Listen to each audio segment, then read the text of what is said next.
Tayo ngayon? Ha? Magre-record ba tayo ngayon? Naka-record na tayo. Naka-record na tayo. Ito yun. Ito na yung quick Ano reactions. ba yun?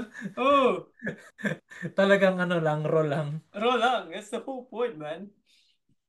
Ah,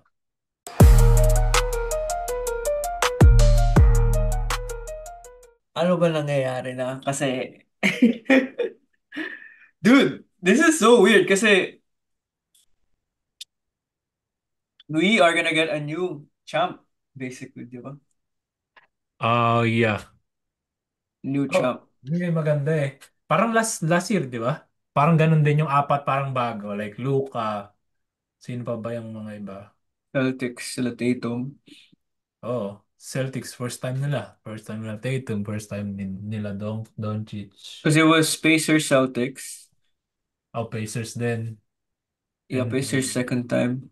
Who was last year? Timberwolves? No, it was not Timberwolves.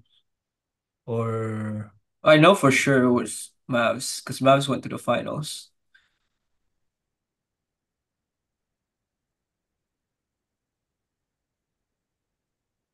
The hell? Who was it?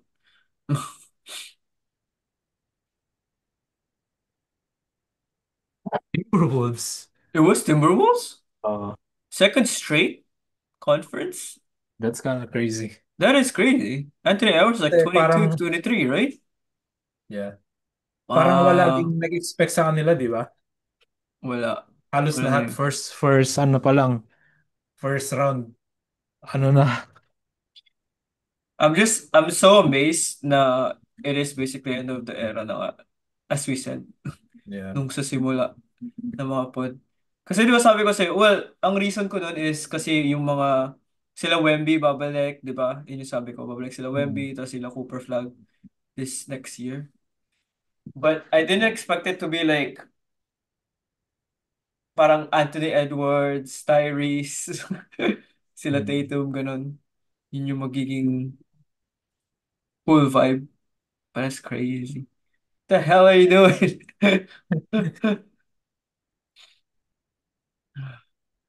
Pero West is Timberwolves at OKC. Mm. Ano, what do you think? How many games? Who's gonna win? Wolves, OKC. Um, maybe 6 games siguro. OKC. Yeah, the top seed does matter. Get more games at home. Pero feeling ko, pagkakaproblema ang Thunder kasi medyo ano sila sa rebounds. Matatalo sila sa rebounds. Kinakain ng ng Denver. Pero, like, don't you think na si Randall Mm. going up against, oh, not Randall. Um, yeah, Gobert. how Randall has been playing last like series. Mm. Do you think he's gonna parang kasi si J-Dub is not playing well or didn't really play well last series. Mm. Feeling ko yung matchup na yun yung parang magiging importante. It's not even SGA versus Anthony Edwards. It's like si Randall yung second option. Kaya nga. Maganda laro ni Randall ngayon ah. Kaya nga, well, kasi iisip ko yun kasi like Si J-Dub parang well, walang yun yung sa kwenta. iisip ko. Like, sabi ko nga ano eh, sabi ko kay sa mga nakausap ko about basketball, like, I think Denver will win kapag may second option sila talaga. Pero yung OKC, like, unfortunately, kahit wala silang second option talaga, like, na regularly, na may impact, mananalo pa rin sila. Kasi may depth sila. Like, it's Yes. not Ang even, depensa nila. Depensa, ang grabe. depensa nila, yeah.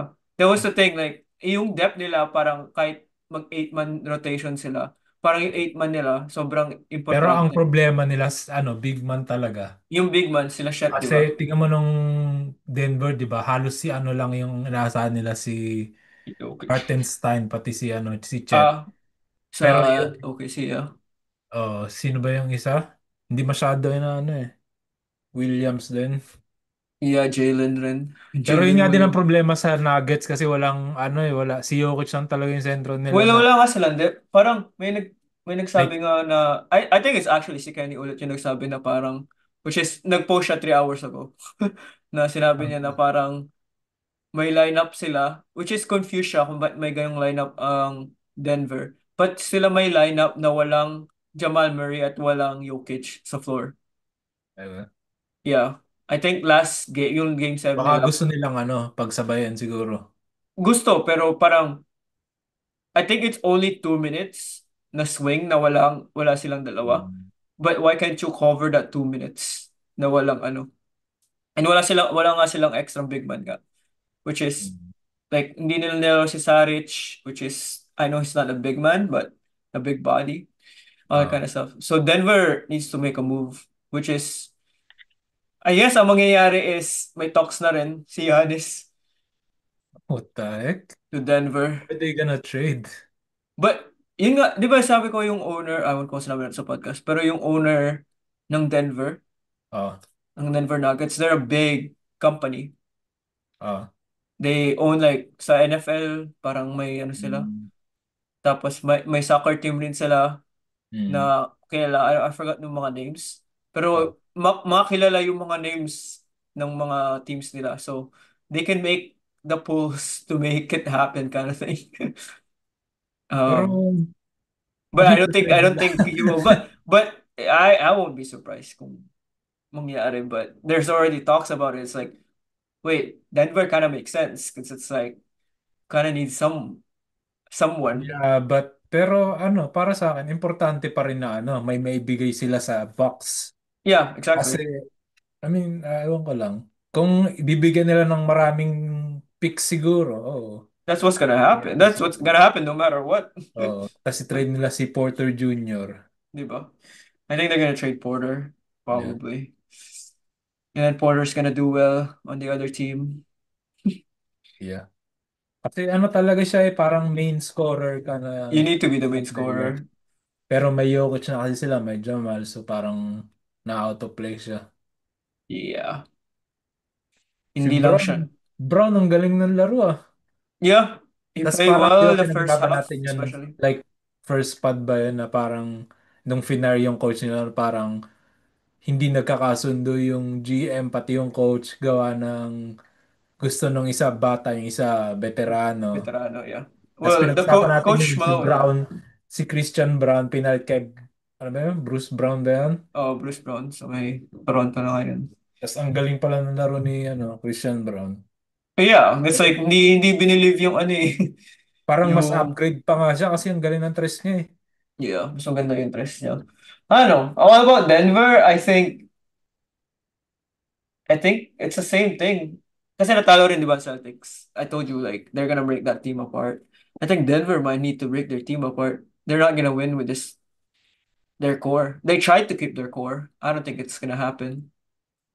Yeah, may. Yung core nila si Jokic, Aaron Gordon, Jamal, But I think they and should keep Michael. Aaron Gordon. I think they Huh? should keep Aaron Well, he's Gordon. already got the nickname Mr. Denver, so Yeah, Aaron Gordon, Christian Brown, yeah, you go to the Jokic, Christian Brown. Jamal. Ewan ko lang Yeah. si Jamal. Pero okay din naman yung ano nila eh. I think you stick to the Christian Brown. You stick to the other guy that they played well on game 6. Forgot his name. Trotter. Lengthy Trotter, yeah. Rookie, right? He's a rookie. I think second year. But still, like, you keep those guys, Yeah. get rid of Porter. Yung, Mm. if you, I don't know kung nasa contract pa rin si Westbrook, pero you use him again. Unfortunately, Westbrook's gonna get, it's gonna be Ganun. another trade piece. I know his contract is not big, but also, like, I feel like may mga teams na parang, oh, we're kind of like I a think Westbrook-ish away to be relevant. they should trade Westbrook kasi parang may positive siya pero yung mga negative niya medyo ano eh, alanganin eh. Panira ng Yeah, momentum minsan. I think you trade him to a team that basically has either may point guard na, dalawa na yung point guard nila na medyo solid and he's like the third. which is Oo. so Para weird. siyang He's ano na yung role niya eh, parang six man na energy off energy the guy na bench, siya. parang ganon. It's so crazy because he was MVP. Yeah, And then Wizards time when he was in, was it Wizards? Yeah. I think Oh, not Wizards. Oh, was it Wizards? Lakers. No, no, no. Before that, he was like triple double still with Beal. Was it Uh, Wizards? Oh my God, it was Wizards. It was with Wait, Beal. there? Yeah, during that time with Beal, he still played well after the MVP. So I thought magiging ganun ulit Parang siya. nabura na sa memory ko yun ah. Yeah, it's like 1 year. It's like less than a year actually. What the heck? Was it Wizards? It was definitely Wizards. Want more wild takes and heated hoop talks? Hit that subscribe button for more ins and outs. The real court for Pinoy basketball.